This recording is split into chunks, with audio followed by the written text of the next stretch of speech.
Hi friends, అందరూ ఎలా ఉన్నారు? బాగున్నారా? ఈరోజు నేను మీకు ఒక మంచి పోషక విలువలు ఉన్న మరియు తక్షణ శక్తినిచ్చే డ్రై ఫ్రూట్స్ లడ్డూని ఎలా తయారు చేయాలో మీకు చూపించబోతున్నాను. ఈ డ్రై ఫ్రూట్స్ లడ్డూలు చాలా రుచిగా ఉండటమే కాకుండా మన శరీరానికి ఎంతో శక్తిని, ఆరోగ్యాన్ని అందిస్తాయి. ముఖ్యంగా ఉపవాసం చేసే వారికి ఇది చాలా ఉపయోగకరంగా ఉంటుంది. నీరసం ఉండదు. ఈ డ్రై ఫ్రూట్స్ లడ్డు అనేది ఖర్జూరం, అంజీర్, బాదం పప్పు, జీడిపప్పు, ఎండు ద్రాక్ష, అత్తి పండ్లు మరియు కొన్ని గింజల మిశ్రమంతో బెల్లం లేదా షుగర్ సిరప్తో తయారు చేసుకుంటారు. బెల్లం సిరప్ వేసుకోపోయినా పర్వాలేదు. షుగర్ పేషెంట్ వాళ్ళు అయితే ఈ ఖర్జూరం ముద్దలోనే మనం ఈ డ్రై ఫ్రూట్స్ అన్ని కలిపేసుకొని ఉండలుగా చుట్టేసుకోవచ్చు. ఈ పదార్థాలన్నీ మనం ఒక మెజర్మెంట్ పెట్టుకొని ఒక గ్లాస్ గాని కప్ గాని తీసుకొని అన్ని సమానంగా వేసేసుకోవాలి. నేనైతే పైన చూపించిన పదార్థాలన్నీ ప్రతిదీ 100 గ్రామ్స్ చొప్పున తీసుకున్నాను. ఇవే కాకుండా మీకు ఇంకా ఏవి డ్రై ఫ్రూట్స్ నచ్చితే అవి కూడా మీరు యాడ్ చేసుకోవచ్చు.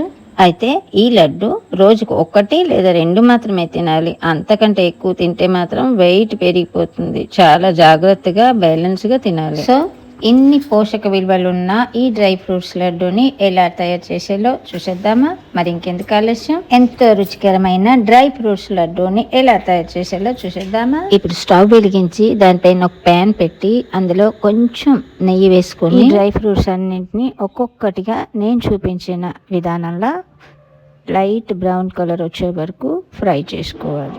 జీడిపప్పు, బాదం పప్పు, పిస్తా గింజలను చిన్న చిన్న ముక్కలుగా కట్ చేసుకుని నెయ్యిలో దొరగా వేయించుకొని పక్కన పెట్టుకోవాలి. ఖర్జూరం పండులో గింజలను వేరు చేసి దానిలో అంజీర్ని చిన్న చిన్న ముక్కలుగా కట్ చేసి పెట్టి కిస్మిస్ని కూడా యాడ్ చేసి మెత్తగా పేస్ట్ చేసుకొని పక్కన పెట్టుకోవాలి. జీడిపప్పుని, పిస్తాని, బాదం పప్పుని చిన్న చిన్న ముక్కలుగా కట్ చేసుకొని లైట్ బ్రౌన్ కలర్ వచ్చే వరకు వేయించుకోవాలి.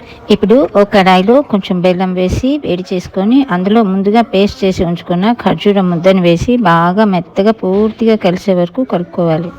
కొంచెం లేత పాకం రాగానే ఈ మిశ్రమంలో మిగిలిన డ్రై ఫ్రూట్స్ అన్ని మొత్తం వేసేసి బాగా కలుపుకోవాలి. ఈ మిశ్రమాన్ని వేడిగా ఉన్నప్పుడే ఉండలుగా చుట్టేసుకోవాలి. చేతికి కొంచెం నెయ్యి రాసుకుంటే మనకి టేస్ట్ బాగుంటుంది. వేడిగా ఉన్నప్పుడు ఉండలు చుట్టడానికి భయపడిన వాళ్ళు అయితే ఒక ప్లేట్లోనే నెయ్యి రాసేసి ఈ మిశ్రమాన్ని వేసి పరిచేసుకొని ముక్కలుగా కట్ చేసేసుకుంటే చెక్కీలా తయారైపోతాయి. ఈ తయారైన లడ్డూలని చల్లారిన తర్వాత మనం ఒక 8 కంటైనర్లో పెట్టి మనం నిల్వ చేసుకోవచ్చు. ఓ నెల చక్కగా నిల్వ ఉంటాయి. ఫ్రిడ్జ్లో పెట్టుకున్నా కూడా బాగానే ఉంటాయి, గట్టిగా అయిపోవు. చూసారుగా డ్రై ఫ్రూట్స్ లడ్డూని మనం ఎంత సింపుల్గా తయారు చేసామో. ఈ డ్రై ఫ్రూట్స్ లడ్డూలో పోషక విలువలు ఎక్కువగా ఉంటాయి. రోగనిరోధక శక్తి కూడా ఎక్కువ ఉంటుంది. శరీరానికి బలాన్ని కూడిస్తాయి. పిల్లలు మరియు పెద్దలు అందరూ అన్ని వయసుల వారు కూడా దీన్ని తీసుకోవచ్చు. బరువు పెరగాలనుకుంటే కూడా ఇది ఒక మంచి స్నాక్.